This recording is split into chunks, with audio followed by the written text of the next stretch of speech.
La PlayStation, cet outil du démon qui nous fait perdre notre performance, qui nous fait nous évader, qui nous fait être moins productifs, perdre du temps, bref, plein de choses. On connaît tous cette excuse du « allez, encore une dernière partie et là je vais bosser ». Alors cette dernière partie qui dure des heures et qui justement nous empêche de faire ce qu'on veut, je pense que tu dois savoir de quoi je parle parce que moi-même ça m'est arrivé. J'ai perdu tellement de temps sur des Call of Duty, Assassin's Creed, Fallout et bref, le nombre de jeux que je dois pouvoir citer sur lesquels j'ai passé des heures, des semaines, voire des mois qui ont été complètement perdus dans ma vie.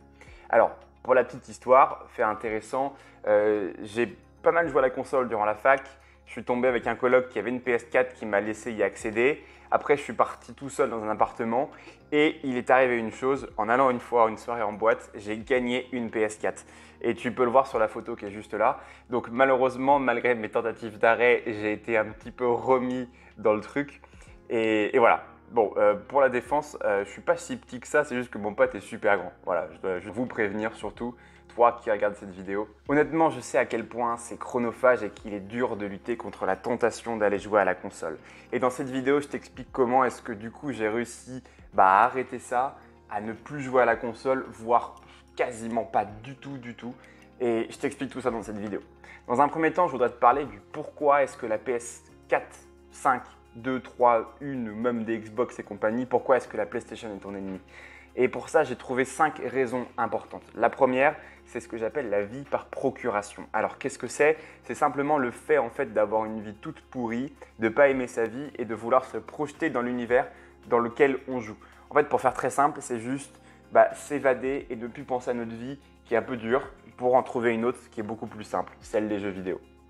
Le deuxième, c'est la dégradation du système de récompense. Dans ta tête, tu as tout un système de récompense qui va gratifier la récompense immédiate, l'action immédiate, le plaisir immédiat via un système de dopamine. La dopamine, c'est ce neurotransmetteur qui est à l'origine de cette sensation de plaisir. Plus tu vas en fait avoir ce plaisir à court terme, plus il va falloir répéter longtemps cette chose-là et en quantité pour avoir cette même dose de plaisir. Ça mène à de l'addiction, à la problématique de base, et à très long terme, ça peut mener à d'autres nouvelles addictions, ce qui n'est pas forcément très bon non plus.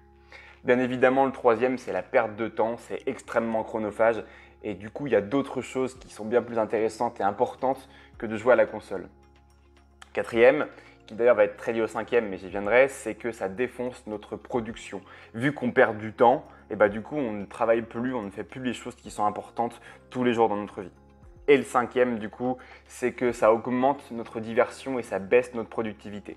Moi, je sais que lorsque je ne joue pas à la console, du moins lorsque je jouais à la console, durant cette période où je jouais à la console, quand je n'y jouais pas, je pensais à la console. Donc du coup, je n'étais pas du tout focus et j'arrivais pas à me concentrer réellement sur les tâches que je voulais faire. Et c'est ça qui est problématique, c'est que du coup, on a 5 points qui viennent à vraiment avoir des impacts énormes dans notre vie. Donc maintenant, comment est-ce qu'on fait pour éviter ces problèmes-là? Alors je sais qu'une personne raisonnable et raisonnée sait très bien gérer ses temps de jeu et va pouvoir se dire voilà, je fais une demi-heure par-ci, une heure par-là, j'abuse pas. Et franchement, je félicite énormément ces gens parce que moi, je sais que ce n'est pas du tout mon cas. Quand je commence à jouer à la console, je ne m'arrête plus. Et c'est bien la problématique. 2 conseils pour pouvoir essayer d'arrêter ça. Le premier, il est un peu plus doux, c'est simplement de se mettre des timers. Ça veut dire que tu te dis, je vais jouer une demi-heure, pas une minute de plus, pas une minute de moins. Ou tu peux aussi te dire, voilà, je joue une demi-heure tous les jours maximum et bien évidemment après le boulot, pas avant, ok? Donc voilà, si tu te mets des temps de jeu, pourquoi pas, ça peut être possible, mais ni plus ni moins. Ensuite, la plus radicale, c'est tu fais comme moi, tu revends ta console. Et ouais, tout simplement. Moi, je privilégiais la productivité et mon taf à la console. Donc du coup, je l'ai simplement viré, je l'ai revendu à un pote.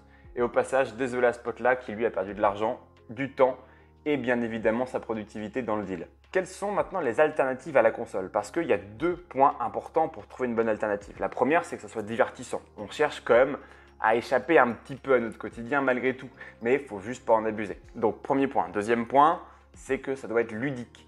Idéalement, si on peut faire d'une pierre deux coups avec du divertissement et apprendre des choses en même temps ou s'entraîner à différents points, et là, c'est bingo. Donc voici les 5 alternatives que je te propose. La première, ce sont les échecs. Moi, je trouve ça génial. D'ailleurs, j'ai fait une vidéo sur le sujet où je t'explique 12 raisons pour lesquelles il est intéressant de jouer aux échecs. Je t'invite à aller faire un tour dessus. Ensuite, tu as le Sudoku. C'est l'utilisation des chiffres. Moi, j'adore le Sudoku, c'est génial, ça fait réfléchir. D'un point de vue cognitif, c'est excellent. Troisième point, c'est le dessin. Alors ça paraît bête, mais il y a des thérapies par l'art qui nous aident justement à virer ce stress, à nous détendre, penser à autre chose. Et ça a des petites vertus méditatives d'ailleurs. Quatrième point, c'est un jeu qui s'appelle Lumosity. Ça a été fait par des neuroscientifiques. Ils te font des petits jeux très simples qui vont t'entraîner, toi, du coup, et tes fonctions cognitives. Donc je t'invite à tester. Tu as une partie gratuite, tu as une partie payante. Personnellement, je suis sur la partie payante, qui est très intéressante, je trouve. Et le cinquième, j'en parle, je pense, très souvent, c'est le sport.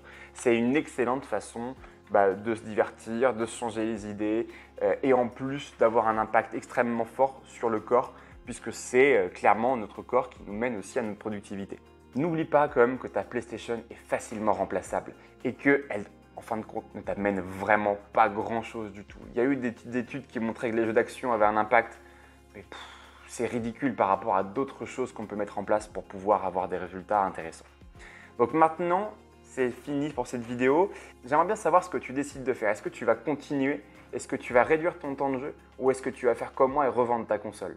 Si tu remplaces tes heures de console, par quoi est-ce que tu souhaites le faire? N'hésite pas à me dire tout ça en commentaire, je suis très curieux. En attendant, je t'ai préparé 9 hacks et techniques de productivité et d'organisation. Tu as juste à cliquer dans le lien en description, tu rentres ton email et je t'envoie tout ça. Voilà, à bientôt, ciao!